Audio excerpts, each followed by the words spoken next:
ಫಿಲಿಪ್ಪಿಯರಿಗೆ ಬರೆದ ಪತ್ರಿಕೆ 3ನೇ ಅಧ್ಯಾಯ 7ನೇ ವಚನ. ಫಿಲಿಪ್ಪಿಯವರಿಗೆ ಬರೆದ ಪತ್ರಿಕೆ 3ನೇ ಅಧ್ಯಾಯ 7ನೇ ವಚನ. ಪೌಲ್ ಹೇಳ್ತಾ ಇರುವಂತಹ ಮಾತು ಗಮನವಿಟ್ಟು ಕೇಳಿ. ಪೌಲನಿಗೂ ನಮಗೂ ಇರುವಂತಹ ವ್ಯತ್ಯಾಸಗಳನ್ನು ಒಂದ್ಸರಿ ಚೆಕ್ ಮಾಡಿಕೊಳ್ಳೋಣ. ಪೌಲನು ಎಷ್ಟರ ಮಟ್ಟಿಗೆ ಕ್ರಿಸ್ತನನ್ನು ಆರಾಧನೆ ಮಾಡ್ತಾ ಇದ್ದಾನೆ, ನಾವುಗಳು ಅದೇ ರೀತಿಯಾಗಿ ಆರಾಧಿಸ್ತಾ ಇದ್ದೀವ, ಅಥವಾ ನಾವು ಸ್ವಲಾಭಕ್ಕಾಗಿ ಸಭೆಗೆ ಹೋಗ್ತಾ ಇದ್ದೀವ ಅನ್ನೋದನ್ನು ನಾವು ಒಂದ್ಸರಿ ಚೆಕ್ ಮಾಡ್ಕೋಬೇಕು ನಮ್ಮನ್ನು ನಾವು. ನೋಡಿ, ಫಿಲಿಪ್ಪಿಯವರಿಗೆ ಬರೆದ ಪತ್ರಿಕೆ 3ನೇ ಅಧ್ಯಾಯ 7ನೇ ವಚನ. ಆದರೆ ನನಗೆ ಲಾಭವಾಗಿದ್ದಂಥವುಗಳನ್ನು ಕ್ರಿಸ್ತನ ನಿಮಿತ್ತ ನಷ್ಟವೆಂದೆಣಿಸಿದ್ದೇನೆ. ಏನಂತೆ? ಕ್ರಿಸ್ತನ ನಿಮಿತ್ತ ನಷ್ಟವೆಂದೆಣಿಸಿದ್ದೇನೆ. ನನಗೆ ಲಾಭವಾಗಿದ್ದಂಥವುಗಳನ್ನು ನಾವೇನೋ ಲಾಭಕ್ಕಾಗಿ ಹೋಗ್ತಾ ಇದ್ದೀವಿ, ಸ್ವಲಾಭಕ್ಕಾಗಿ ಹೋಗ್ತಾ ಇದ್ದೀವಿ. ಆದರೆ ಪೌಲನು ಲಾಭವಾಗಿದ್ದಂಥವುಗಳನ್ನು ನಷ್ಟವೆಂದೆಣಿಸುತ್ತಾ ಇದ್ದಾನೆ ಕ್ರಿಸ್ತನ ನಿಮಿತ್ತ. ಇಷ್ಟೇ ಅಲ್ಲದೆ ನನ್ನ ಕರ್ತನಾದ ಕ್ರಿಸ್ತ ಯೇಸುವನ್ನು ಅರಿಯುವುದೇ ಅತಿ ಶ್ರೇಷ್ಠವಾದದ್ದೆಂದು. ಏನಂತೆ? ಕ್ರಿಸ್ತ ಯೇಸುವನ್ನು ಅರಿಯುವುದೇ ಅತಿ ಶ್ರೇಷ್ಠವಾದದ್ದು ಎಂದು ತಿಳಿದು ನಾನು ಎಲ್ಲವನ್ನು ನಷ್ಟವೆಂದೆಣಿಸಿದ್ದೇನೆ.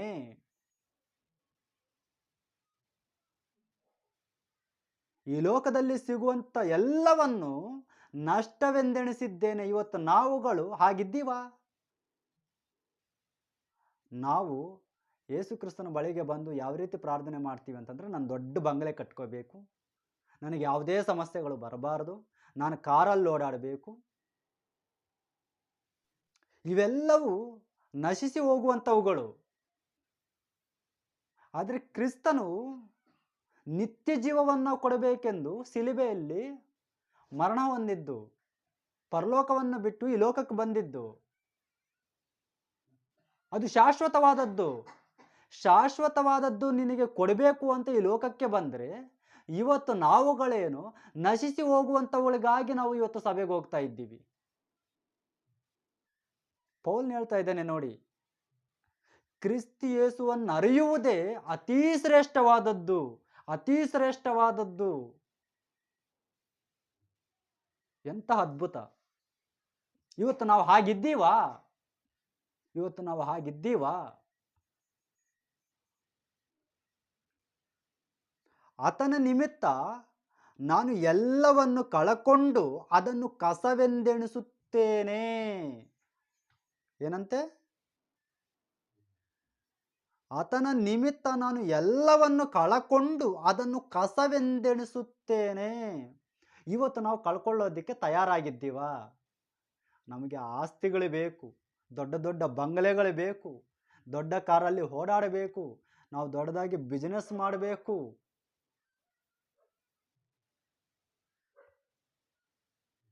ಈ ರೀತಿ ಆಲೋಚನೆಗಳು ನಮ್ಮವು. ಆದರೆ ಪೌಲನು ಕಸ ಅಂತ ಎಣಿಸ್ತಾನಂತೆ ಅವುಗಳನ್ನು. ಇವೆಲ್ಲವೂ ಕಸ ಅಂತ. ನಮ್ಮ ಮನೆಯಲ್ಲಿ ಇರೋಂಥ ಕಸ ನಾವೇನು ಮಾಡ್ತೀವಿ? ಹೊರಗಡೆ ಬಿಸಾಕ್ತೀವಿ. ಪೌಲ್ನು ಕೂಡ ಅದೇ ರೀತಿ ಅದನ್ನು ಬಿಸಾಕ್ತಾನಂತೆ. ಕಸ ಅಂತ ನೋಡ್ತಾನಂತೆ ಅವುಗಳನ್ನು. ಎಲ್ಲವನ್ನ ಅಂಥವುಗಳನ್ನು ಕಳ್ಕೊಂತೀನಿ ಅಂತ ಹೇಳ್ತಾ ಇದ್ದಾನೆ. ನಾನು ಎಲ್ಲವನ್ನು ಕಳಕೊಂಡು ಅದನ್ನು ಕಸವೆಂದೆಣಿಸುತ್ತೇನೆ.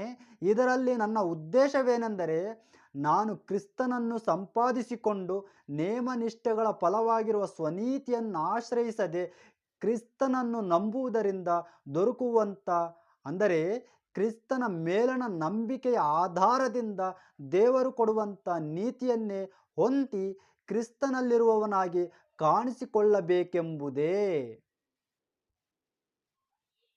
ಎಂಥ ಅದ್ಭುತ ರೀ! ಆತನ ಮಾತುಗಳು ಹೇಗಿದ್ದಾವೆ ಅಂತಂದರೆ, ಆತನಿಗೂ ನಮ್ಗೆ ಎಷ್ಟೊಂದು ವ್ಯತ್ಯಾಸ ಇದೆಯಲ್ವಾ? ಯಾಕೆ ಇವತ್ತು ನಾವು ಈ ಭೂ ಸಂಬಂಧವಾದವುಗಳ ಮೇಲೆ ಇಷ್ಟೊಂದು ಮನಸ್ಸಿಡ್ತಾ ಇದ್ದೀವಿ? ಇವೆಲ್ಲ ನಶಿಸಿ ಹೋಗ್ತವೆ. ಆದರೂ ಕೂಡ ಇವುಗಳ ಮೇಲೆ ಯಾಕೆ ನಾವು ಇಷ್ಟೊಂದು ಮಮಕಾರ ಇಟ್ಟಿದ್ದೀವಿ? ಇವೆಲ್ಲವಕ್ಕಿಂತ ಶ್ರೇಷ್ಠ ಅಲ್ವಾ ಕ್ರಿಸ್ತನು? ಯಾಕೆ ಇವುಗಳ ನಿಮಿತ್ತ ಕ್ರಿಸ್ತನನ್ನು ನಾವು ಕಳ್ಕೋಬೇಕು? ನಶಿಸಿ ಹೋಗುವಂಥವುಗಳ ನಿಮಿತ್ತ ಕ್ರಿಸ್ತನನ್ನು ಯಾಕೆ ನಾವು ಕಳ್ಕೋಬೇಕು?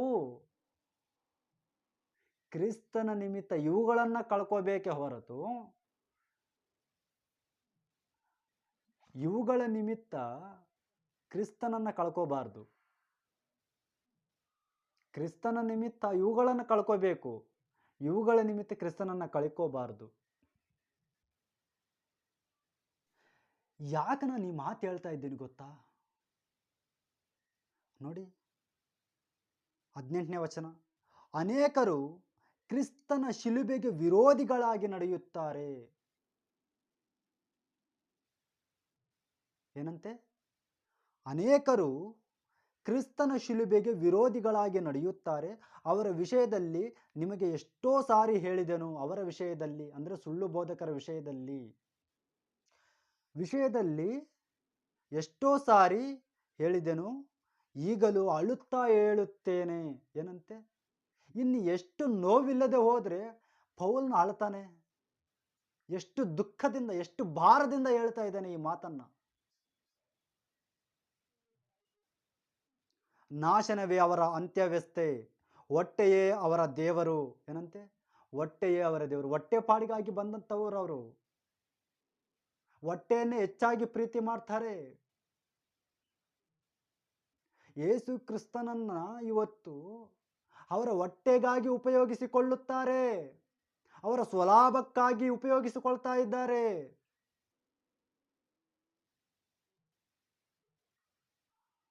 ನಾಚಿಕೆ ಕೆಲಸಗಳಲ್ಲಿಯೇ ಅವರಿಗೆ ಗೌರವವು. ಅವರು ನಾಚಿಕೆ ಕೆಲಸಗಳು ಮಾಡ್ತಾರೆ, ಅದೇ ಅವರಿಗೆ ಗೌರವ ಅಂತ ಭಾವಿಸ್ತಾರೆ ಕೂಡ.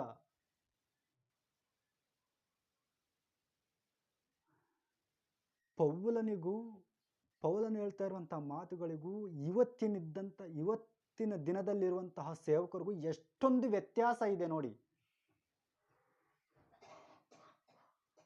ಅವರು ಪ್ರಪಂಚದ ಕಾರ್ಯಗಳ ಮೇಲೆ ಮನಸ್ಸಿಡುವವರು. ಏನಂತೆ? ಪ್ರಪಂಚದ ಕಾರ್ಯಗಳ ಮೇಲೆ ಮನಸ್ಸಿಡುವವರು. ನಾವಾದರೂ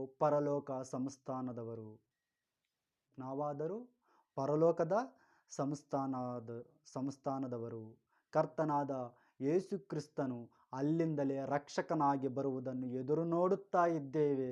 ಆತನು ಎಲ್ಲವನ್ನು ತನಗೆ ಅಧೀನ ಮಾಡಿಕೊಳ್ಳಲಾಗುವ ಪರಾಕ್ರಮವನ್ನು ಸಾಧಿಸಿ ದೀನಾವಸ್ಥೆಯುಳ್ಳ ನಮ್ಮ ದೇಹವನ್ನು ರೂಪಾಂತರಪಡಿಸಿ ಪ್ರಭಾವವುಳ್ಳ ತನ್ನ ದೇಹದ ಸ್ವಾರೂಪ್ಯವಾಗುವಂತೆ ಮಾಡುವನು.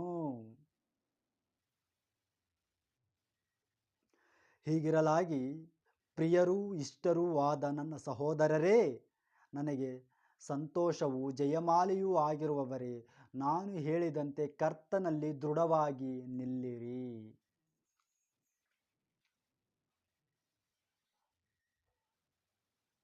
ಇವತ್ತು ಪೌಲನಿಗೂ ಇವತ್ತಿನ ದಿನಗಳಲ್ಲಿರುವಂತಹ ಸೇವಕರಿಗೂ ಎಷ್ಟೊಂದು ವ್ಯತ್ಯಾಸವಿದೆ. ನಾವಿವತ್ತು ಕ್ರಿಸ್ತನನ್ನು ಧರಿಸಿಕೊಂಡಿರುವಂತಹ ಪೌಲನ ಮಾತುಗಳಿಗೆ ವಿಧೇಯರಾಗಿದ್ದೀವಾ, ಅಥವಾ ಇವತ್ತಿನ ಸೇವಕರ ಮಾತುಗಳಿಗೆ ವಿಧೇಯರಾಗ್ತಾ ಇದ್ದೀವಾ ಅನ್ನೋದನ್ನು ಕುರಿತು ನಾವು ಯೋಚನೆ ಮಾಡಬೇಕು. ಪೌಲನೇನೋ ಕ್ರಿಸ್ತನ ನಿಮಿತ್ತ ಎಲ್ಲವನ್ನೂ ನಷ್ಟವೆಂದೆಣಿಸುತ್ತಾ ಇದ್ದಾನೆ. ಇವತ್ತಿನ ಸೇವಕರುಗಳೇನೋ ಇವುಗಳ ನಿಮಿತ್ತ, ಪ್ರಪಂಚದ ಕಾರ್ಯಗಳ ನಿಮಿತ್ತ, ಸ್ವಲಾಭದ ನಿಮಿತ್ತ ಕ್ರಿಸ್ತನನ್ನೇ ದೂರ ಮಾಡ್ತಾ ಇದ್ದಾರೆ. ಕ್ರಿಸ್ತನ ಹೆಸರನ್ನು ಹೇಳ್ತಾ ಇದ್ದಾರೆ. ಕ್ರಿಸ್ತನ ಹೆಸರನ್ನು ಹೇಳಿಕೊಳ್ಳುತ್ತಲೇ ಅವರ ಹೊಟ್ಟೆಯನ್ನು ತುಂಬಿಸಿಕೊಳ್ತಾ ಇದ್ದಾರೆ. ಇದನ್ನು ನಾವು ಇವತ್ತು ಗ್ರಹಿಸಿಕೊಳ್ತಾ ಇಲ್ಲ. ಆಶ್ಚರ್ಯ ಆಗುತ್ತೆ.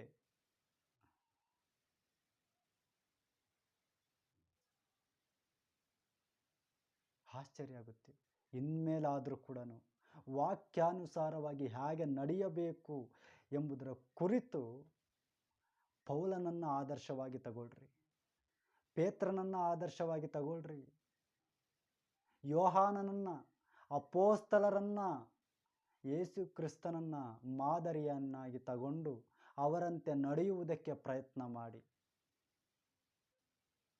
Thank you.